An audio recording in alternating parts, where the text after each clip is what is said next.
My name's Paul McCallion. I'm the chairman of Draperstown Celtic.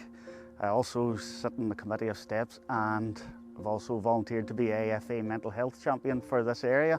Well, I have suffered from ill mental health myself, so I understand what it's about, and we need to do something to try and help our members.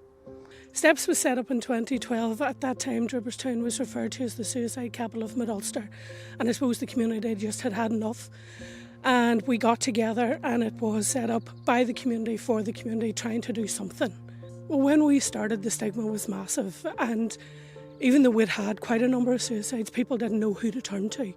People were terrified of talking about it, but actually all research shows that the more you talk about it, the more you open up that conversation for people. So now we see a massive change in the 10 years because our community has come with us on every step of that journey. And it was getting people trained, it was getting everybody to work together. Young people have been fantastic at influencing everything we do.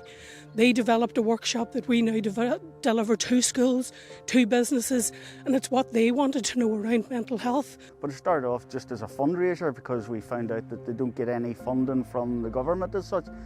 So we started off as a fundraiser, and then when we got more involved in the mental health side, we asked them to come and do a bit of training for us, chat to a few of the members. Yeah, I think it's vitally important. Like, as I say, I'm not ashamed to say I use steps myself. I still go to counselling once a month or so, and I just think it's brilliant to offload without any judgment, without any. And we always say up here as well, like if you're playing football and you get a leg injury, you go to a physio, you go to the doctor. Well, why not if you're feeling under the weather mentally? Go and see someone and they can help you build back up. There's no shame, and that's it.